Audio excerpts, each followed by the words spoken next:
144 कलम सुद्धा लागलं जाईल अशी भीती घालणं,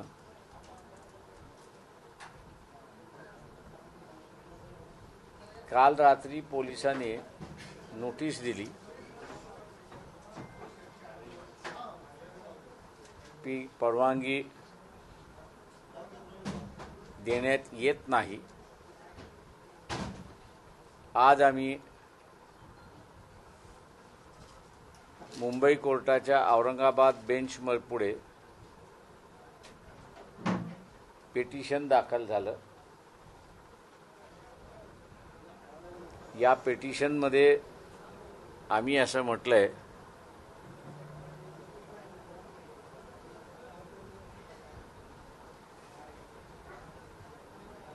की जे मूलभूत अधिकार आहेत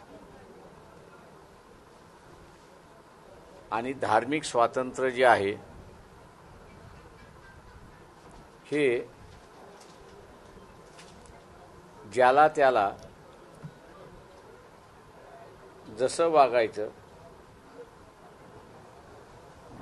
तसा अधिकार आहे, परंतु आपल्या वागण्याने इतरांना त्रास होणार नाही एवढीच दक्षता त्या ठिकाणी घ्यावी लागते। तेव्हा मुस्लिम महिलांचा पेराव हा कायद्याचा विषय होऊ शकत नाही किंवा या पेरावाबद्दल कोणाला तरी ऑब्जेक्शन असेल असंही त्या ठिकाणी होत नाही।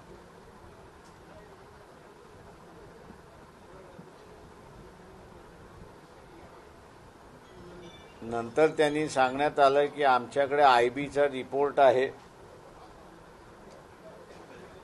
पोलिसांनी, मी नाव घेत नाही एका नेत्याचं, पण त्यांचंही असणारं हेच तंत्र होतं, तिकीट नाकारायचं असेल तर पोलीस रिपोर्ट आहे तुमच्या विरोधात, आहे की नाही कोणाला माहिती, पण त्याच्यामुळे तुम्ही लढला नाही तर फार चांगलं होईल।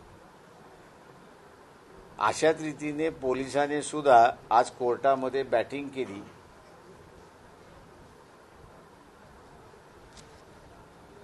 दुर्दैवाने कोर्टाने पोलीस स्टेशनला पोलिसांना डायरेक्शन दिले की 22 तारखेपर्यंत तुम्हाला जे म्हणायचं आहे ते म्हणा। 22 तारखेला हिअरिंग होईल।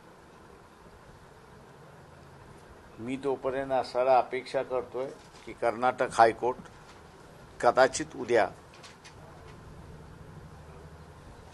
मुस्कानच्या पिटिशनवरती निकाल देईल असं मी त्या ठिकाणी मानतोय।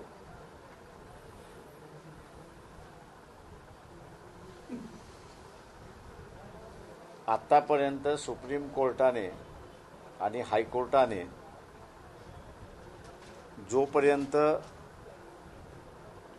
कुठलीही धार्मिक बाब इतरांना दुखवणारी नाही तोपर्यंत कोर्ट त्याच्या बाजूने उभं राहिलेला आहे आणि म्हणून मुस्कानच्या बाजूने सुद्धा कोर्ट उद्याचा हायकोर्ट उभं राहील अशी अपेक्षा मी त्या ठिकाणी धरतोय।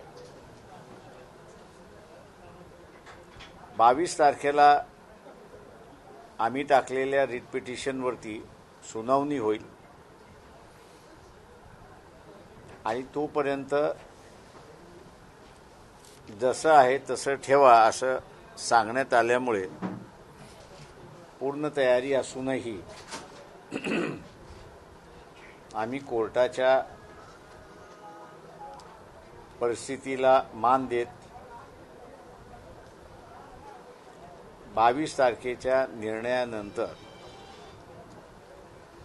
मुस्कानच्या सत्काराची तारीख ही आम्ही पुन्हा जाहीर करू आणि त्यानंतर याच्यापेक्षाही मोठा कार्यक्रम होईल एवढं मी आपल्या सगळ्यांना सांगतो। जाऊ द्या कशाला उगीच एक प्रथा सांगितली की तिकीट कापायचं असेल तर पोलिसाचा रिपोर्ट आहे, तसं आता कमिशनरने दुर्दैवाने IB मध्ये आणली आणि IBचा रिपोर्ट वापरून कोर्टाला इन्फ्लुएन्स करण्याचा प्रयत्न केला. पण कोर्टाने सांगितलं तुमच्याकडे जे काही कागदपत्र आहेत ते तुम्ही असं दाखल करा. 22 तारखेला आम्ही सुनावणी करतो त्या सगळ्या ह्याच्यावरती. तेव्हा 22ला सुनावणी होईल, निकाल लागेल. मला खात्री आहे कोर्ट हे आमच्या बाजूनेच निकाल देईल. अनेक राजकीय कार्यक्रमाला पोलिसांनी आतापर्यंत परवानग्या नाकारलेल्या आहेत आणि ते कार्यक्रम झालेले आहेत. तुम्हाला कोर्टात जावंसं का वाटतं? नाही, हा बाब थोडासा ज्याला आपल्याला माहिती आहे की कर्नाटक हायकोर्ट मध्ये हे मॅटर गेलेलं आहे. तेव्हा कायदा आणि सुव्यवस्थेचा मार्ग ज्यावेळेस कोर्टामध्ये गेलेला आहे तेव्हा आपणही कोर्टामध्ये गेलं पाहिजे. हे जर मॅटर कोर्टामध्ये नसतं, कुठल्याही कोर्टामध्ये नसतं, तर आम्ही आमचा कार्यक्रम केला असता. पोलिसांना काय करायचं त्यांनी करावं. कर्नाटक कोर्टाने तिला बाहेर जाण्यास मनाई केलेली आहे का? असं नाही केलेलं आहे. तिचा हिअरिंग झालेली आहे सगळी. फक्त निकालाची वाट बघतोय आणि असं मला वाटतंय की उद्या कदाचित तो निकाल येईल कर्नाटक हायकोर्टाचा. ते औरंगाबाद पोलिसांनीच तिला असणारं कर्नाटकमध्येच स्थानबद्ध केलेलं नाही, पण इंटेन्शन व्यक्त केलेलं आहे अशी परिस्थिती आहे. ती म्हणताय ती कोर्टात अगोदरच गेलेली आहे.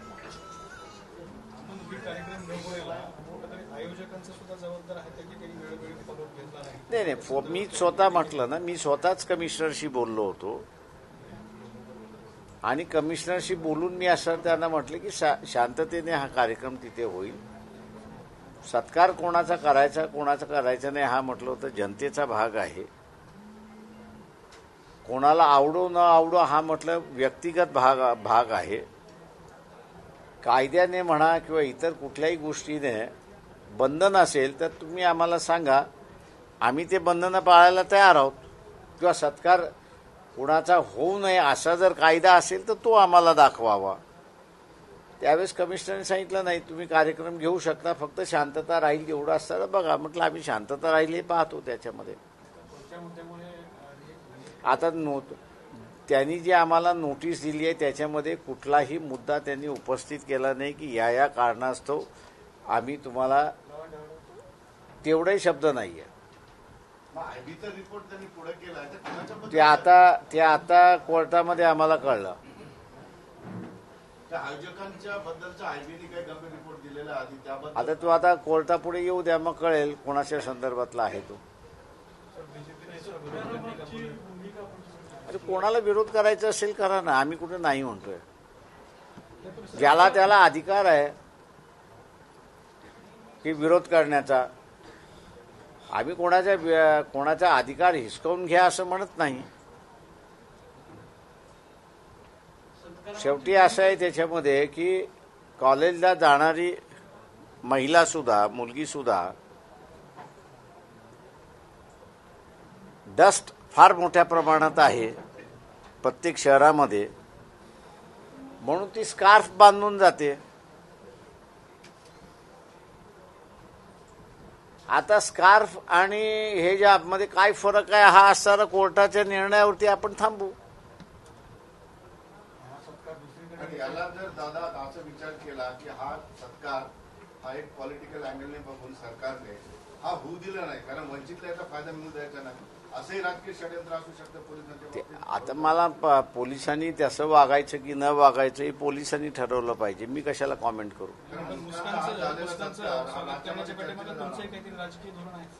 ते आमचं असं आहे की एका मुलीने असणारा पूर्ण व्यवस्थेला बंदी आणा, अमुक करा, हे करा. तिने डिफाय केला आणि तिने सरळ सांगितलं की मला जसं जगायचं आहे तसा अधिकार मला ह्या घटनेने दिलेला आहे. हे आत्ताच्या परिस्थितीमध्ये हे वाक्य वापरणं एका 20 वर्षाच्या मुलीने फार मोठं आहे असं मी त्या ठिकाणी मानतो. आणि तिचा या धाडसाचा सत्कार झाला पाहिजे, नाही तर भले भले नांगी टाकून बसलेले आहेत अशी परिस्थिती आहे.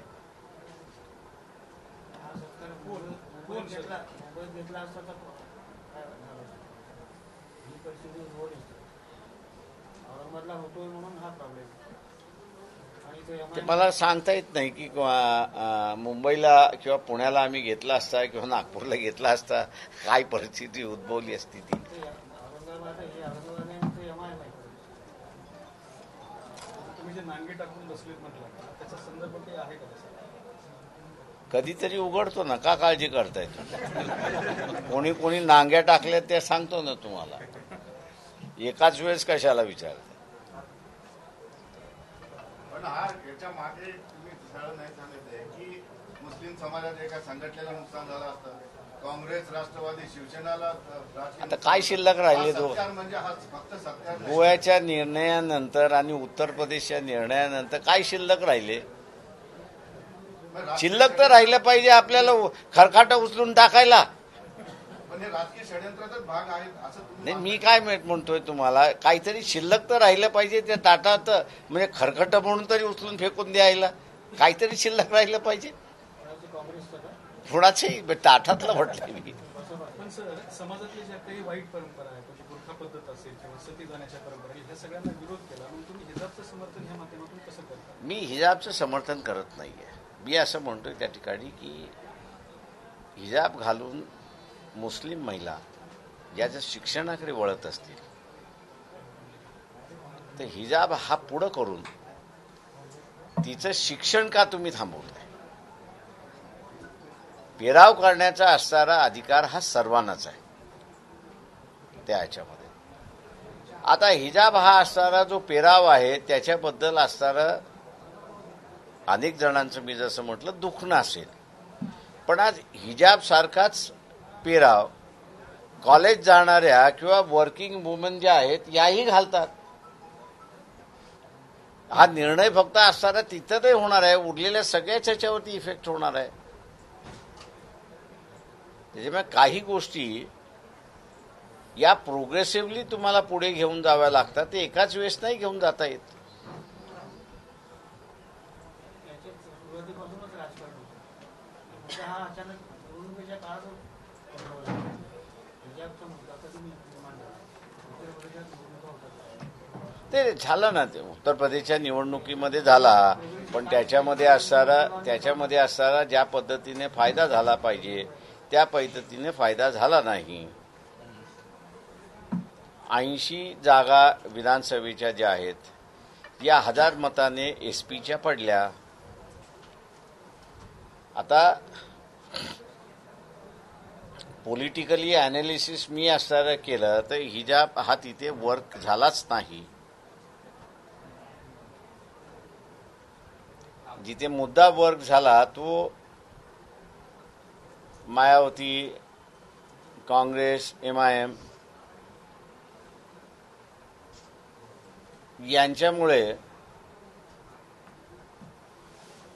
बीजेपीचं फावलं एवढंच म्हणेन मी.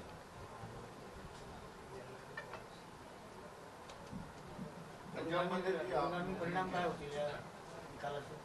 त्याच्यात काही ईव्हीएमचा रोल आहे? ते रोल कोणाचा असो नसो मी त्याच्याबद्दल म्हणत नाही, परंतु डिक्लायनिंग ट्रेंड सुरुवात झाली हिला आपण मान्य केलं पाहिजे. आपण काही वेळापासून हिजाब आणि स्कार्फ याचा संबंध जोडत आहात आणि हिजाबच्या संदर्भात बाहेर हिजाब घालायला कोणाचाही विरोध नाहीये. कर्नाटकमध्ये जो विरोध झाला होता तो महाविद्यालयाच्या 4 भिंतीच्या आतमध्ये झालेला होता. मला असं वाटत नाही की 4 भिंतीच्या आतमध्ये महिला स्कार्फ घालून जातात. मुळात प्रश्न शाळा आणि शाळेच्या आणि महाविद्यालयाच्या नियमाचा आहे, तिथेही विरोध होतो. तिथे असा नियम असेल तर ते नियम पाळावे लागतात, पण कुठल्याही शाळा आणि कॉलेजेसमध्ये ड्रेसच्या संदर्भात फक्त कलर तुमचं शर्ट आणि पॅन्ट किंवा स्कर्ट आणि हे काही असावं याच्या संदर्भातलं आहे. आणि कॉलेजमध्ये ड्रेस कोड नाहीच आहे, तो शाळेमध्ये आहे. जेव्हा कॉलेज आणि शाळा याच्यातलं अंतर ठेवून आपण समजून घेतलं पाहिजे.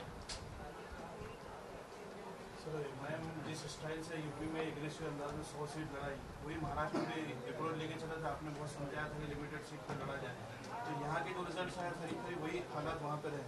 तो ओवरऑल उनका जो रवैया है उसको आप कैसा देखा? म्हणजे किसी पॉलिटिकल पार्टी पे मैं कमेंट नहीं करता. सर, हे मुस्कानची सभा म्हणजे मुस्कानच्या ह्याला पोलिसांचा विरोध होता, मात्र आज तुमची सुद्धा सभा होऊ शकली असती व्यतिरिक्त मोहम्मद पैगंबराच्या बिलाला धरून, तर ते आम्हाला तिचा सत्कार करायचाच आहे. त्याच्यामुळे 22 तारखेपर्यंत आम्ही पोस्टपोन करतो आहोत. 22 तारखेला कोर्टाचा निर्णय आला की आम्ही जाहीर करणार, डिक्लेअर करणार. तो औरंगाबादलाच करणार. आता आम्ही औरंगाबादच जाहीर केले ना. उद्या आम्ही ते औरंगाबाद झाल्यानंतर मुंबईतही करू. पण पहिला औरंगाबादलाच होईल सर. आता औरंगाबादलाच करणार.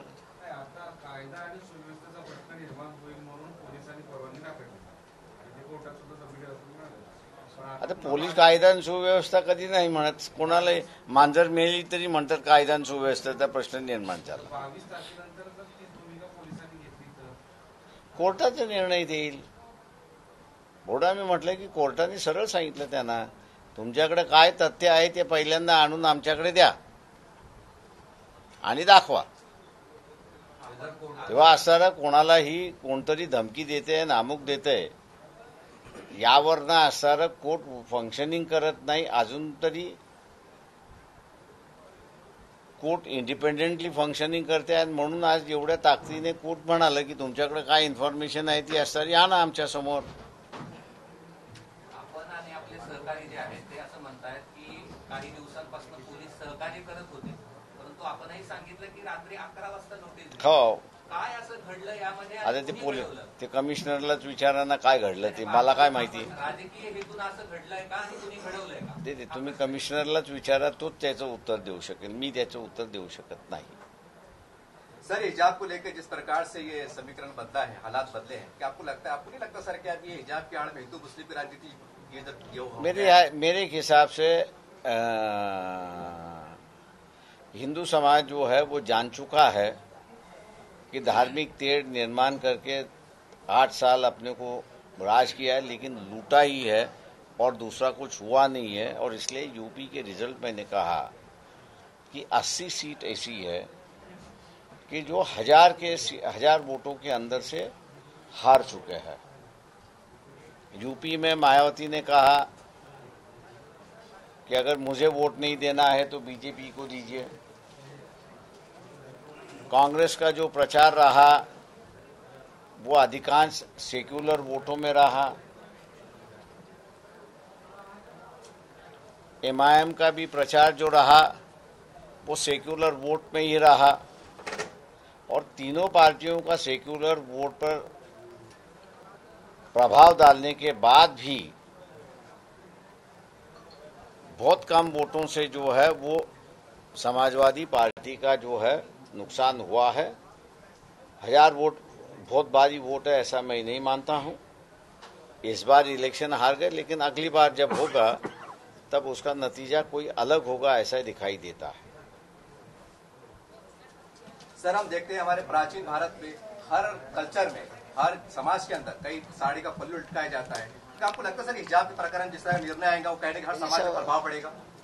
देखिए, सवाल ऐसा है कि हर समाज अपनी सुधार की बात जो है वो खुद ही करता है और उसको खुद ही आगे ले जाता है. हम जबरदस्ती की जो बात कर रहे हैं उससे अच्छा होता है कि अगर हम लोग सुधार का पहलू जो है वो सामाजिक और समाज के अंदर ले जाते तो उसका असर काफी अलग से होता है. मागे तुमची जेवढी सर आता अधिवेशन सुरू आहे, अधिवेशन सुरू आहे सध्या. किती दिवस झाला जनतेच्या समस्यावर एकही त्या ठिकाणी चर्चा होत नाही, मात्र पॉलिटिकल भांडणं सुरू आहे. तुम्ही कसं बघता या सगळ्यांकडे? ते माझं देवेंद्र फडणवीसला आव्हान आहे की नुरा कुस्तीतला पेलवान होण्यापेक्षा मैदानातला पेलवान त्यांनी व्हावं. आणि ते जे काय पेन ड्राईव्ह त्यांनी स्पीकरला दिलेला आहे, माझा सल्ला त्यांना राहणार आहे की स्पीकर हेच सांगणार आहे की फॉरेन्सिक लॅबोरेटरीचा रिपोर्ट आला की त्याच्यामध्ये काहीच नव्हतं. त्याच्यापेक्षा देवेंद्र फडणवीसनी ते पेन ड्राईव्ह स्पीकरकडे जाण्यापेक्षा जनतेकडे जर गेले तर खऱ्या अर्थाने ते असणारा आखाड्यातले पेलवान आहेत असंच लोक त्यांना मानायला सुरुवात करतील. आता देवेंद्र फडणवीसने ठरवायचं आहे की ते नुरा कुस्तीतले पेलवान आहेत की आखाड्यातले पेलवान आहेत, ते त्यांनी आता ठरवायचं आहे. काही परिणाम होईल असं वाटतं काय की जर आज त्यांनी सभागृहात वाचून दाखवलं त्या पेटाळमध्ये नेमकं काय त्याच्यामध्ये काय काय संवाद आहे ते तरी लोकांच्या समोर गेलेलंच आहे अधिवेशनात. ते महाजनाच्या संदर्भातलंच गेलेलं आहे, दुसरं काहीच गेलेलं नाही आहे. 120 मिनिटाचं आहे ना, 120 तासाचं आहे. आता ते 120 तासामध्ये यांनी सांगितलं काही भाग मी विधानसभेत बोललो, बाकीचा मी तपास यंत्रणात देणार. त्यातलं काही भाग विधानसभेत बोलले ते, बाकीचं तपास यंत्रणाकडे देणार. फडणवीसांची पण काही मजबुरी असावी का की ते जनतेसमोर काढत नाहीत? ते प्रॉब्लेम असा आहे त्याच्यामध्ये की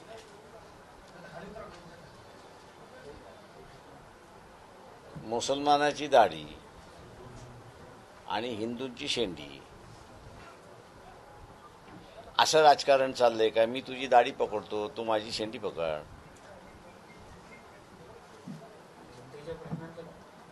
वाटोळं. जनतेला सुद्धा असंच राजकारण पाहिजे. त्याच्यामुळे दोष तुम्ही कोणाला देणार? ते निवडून गेले त्यांना की ज्यांनी निवडून दिलं त्यांना? मी दोष ज्यांनी निवडून दिलं त्यांना देतो. मागच्या प्रेसमध्ये तुम्ही उत्तर प्रदेशच्या निवडणुकीनंतर राज्यातलं सरकार पडू शकतं अशा स्वरूपाचे संकेत दिले होते, त्याच्या संदर्भातले झाले नाही तुम्हाला दिसायला लागले ना संकेत? अजून काय पाहिजे? सरकार पडण्याच्या दिशेने वाटचाल सुरू झाली. मला तरी तसंच दिसतंय. पण स्वतः देवेंद्र फडणवीस म्हटले सरकार पाडणार नाही. हो, कशाला पाडतील? पडणारा कशाला पाडते? जो पडतोय त्याला कशाला पाडतील? तो आपोआपच पडतोय. पण पर्याय सरकार देऊ एवढं म्हटलं तरी म्हणजे सरकार पडतंय. आणि आजच्या मायादानं नाना पटोलेचं स्टेटमेंट कोणत्या अपेक्षा की आम्हाला पाठिंबा द्यायचाच नव्हता. तिन्ही पक्षात काय ऑलबिल नाही सध्या. आलबेल नाही असं दिसतं. ते ऑल इज वेल. भाजपकडे सगळ्यात आधी कोण पळेल, राष्ट्रवादीकडे की शिवसेना? भाजपला कोण पाहिजे तो पळेल. चला, थँक्यू सगळेजण, धन्यवाद.